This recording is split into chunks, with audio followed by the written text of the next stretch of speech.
வணக்கம் மேடம்.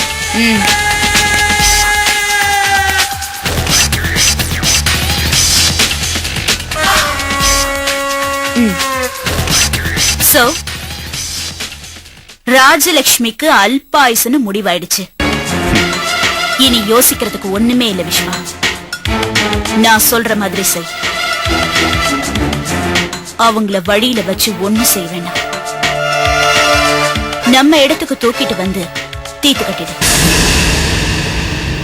பழி கண்மணி மேல வர மாதிரி தடயங்களை உருவாக்கிடு.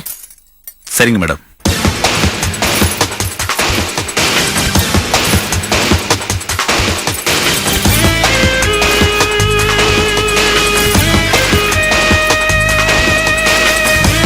இத நான் உனக்கு கொடுக்கிற லாஸ்ட் சான்ஸ். இதையும் கோட்டை விட்டுட்டேன்னு வை. அதுக்கப்புறம் என்ன பண்ணுவேன்னு எனக்கே தெரியாது. அப்புறம் வந்து எக்ஸ்கியூஸ் கேட்டேன்னு வை. கேட்டுட்டுலாம் இருக்க மாட்டேன், கொன்னுடுவேன். இத கரெக்டா முடிச்சிருவேன் மேடம். முடிக்கணும், முடிக்கிற. அந்த கண்மணிக்கும் எனக்குமான சண்டைங்கிறது இன்னைக்கு நேத்து ஆரம்பிச்சது. ஒவ்வொரு முறையும் எப்படியாவது என்ன தோக்கடிச்சிடுவா. ஆனா இந்த தடவை அவ்வளவு சுலபமா அவளை ஜெயிக்க விட மாட்டேன். இதுவரைக்கும் அவ ஜெயிச்சதெல்லாம் பிசினஸ்ல தான். அதனால நான் இழந்தது வெறும் பணத்தை மட்டும்தான். ஆனா இப்ப நடக்கிற போட்டியில பணயமா இருக்கிறது என் தங்கச்சியோட வாழ்க்கை. இதுல நான் தோத்துட்டா என் தங்கச்சியோட வாழ்க்கையே போயிடும்.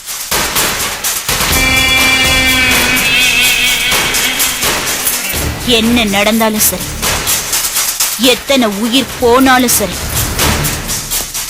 என் தங்கச்சிக்கும் அந்த வெற்றி செல்வனுக்கும் தான் கல்யாணம் நடக்கணும். அப்படி நடக்கணும்னா அந்த ராஜலட்சுமி கண்மணியோட வரக்கூடாது. வரமாட்டாங்க மேடம். நீங்க சொன்ன மாதிரியே முடிச்சிடுறேன். ஓ பாரு.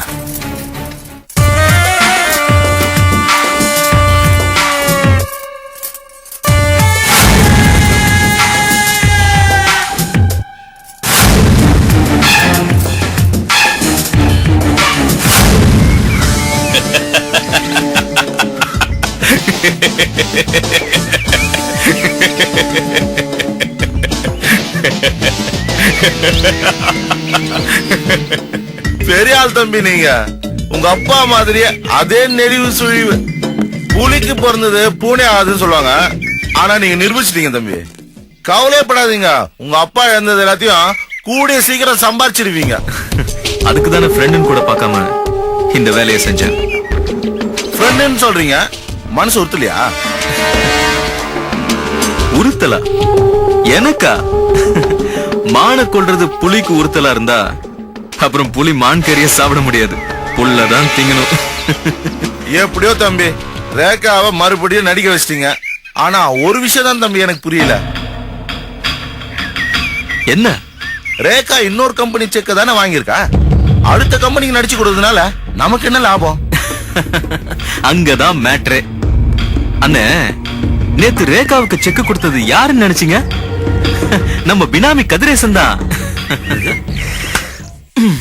ரேகா ஓடுற குதிரைன அவளை ராஜா வீட்டுக்குள்ளேயே அடைச்சு வச்சிருந்தா யாருக்கு லாபம்? எப்படி அவளை மறுபடியும் நடிக்க வைக்கலாம்னு யோசிச்சுட்டு இருந்தா அந்த நேரம் பார்த்து ஏதோ பண கஷ்டன்னு விரிக்காத வழியில அவனே வந்து மாட்டிக்கிட்டான்.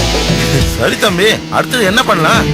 வேற என்னன்னு அதான் நான் சொன்னபடி அவனை மிரட்டிட்டீங்க. அவனும் குழம்பி போய் நம்ம ஆளுகிட்ட செக்க வாங்கிட்டான். நம்ம திட்டப்படி ரேகா நடிக்க ஆரம்பிச்சிருவா. படத்தை பண்ணுமா பணத்தை பாத்துமான்னு செட்டில் ஆயிட வேண்டிதான்.